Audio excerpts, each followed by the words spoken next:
Alors, elle s'est passée simplement, on m'a appelé quelqu'un du gouvernement m'a appelé une demi-heure avant l'annonce officielle et m'a proposé le poste. Et j'ai accepté. C'est aussi simple que ça. Vous n'avez pas été contacté pendant le week-end.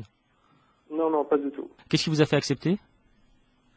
C'était la seule décision à prendre. Je veux être un acteur dans la construction du pays. Donc c'était une décision très très facile à prendre.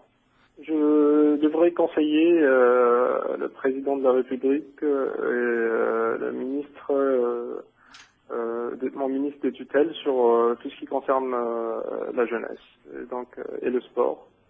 Et donc, vu que la plus grande partie de la jeunesse qui a participé à cette, disons, révolution est sur Internet, donc je pense que ils ont fait le bon choix, mais on verra.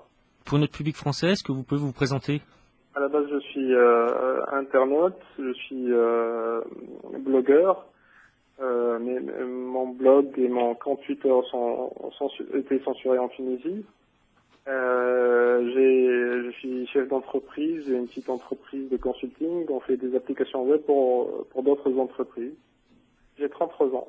Est-ce que vous avez eu des problèmes avec la police auparavant en raison de vos activités de blogueur? Est-ce que vous avez été arrêté, emprisonné?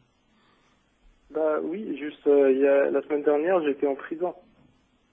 Donc j'ai été arrêté justement pour mes activités de blogueur, notamment après les attaques de Anonymous sur les sites gouvernements tunisiens la semaine dernière.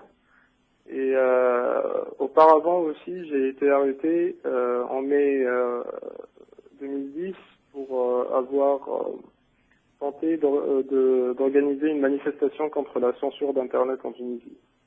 Alors votre premier tweet sur votre compte Twitter après votre nomination, vous posez la question, c'est de savoir qui est votre ministre de tutelle. Oui, ça montre mon éloignement de la scène politique en général.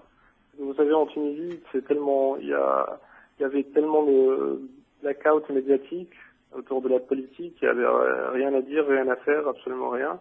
Et donc les jeunes, en général, y compris moi, nous sommes très très éloignés de la politique. Et donc j'ai jamais fait partie d'un parti politique, j'ai jamais participé à la vie politique auparavant. J'étais un simple petit chef d'entreprise, un entrepreneur.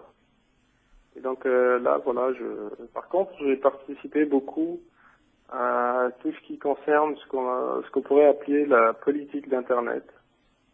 Sur les manières de gouverner Internet, j'ai participé à des forums. Est-ce que vous pensez que cette révolution tunisienne, c'est la première révolution Internet? Je ne sais pas si on peut l'appeler révolution Internet. C'est une face de la médaille. C'est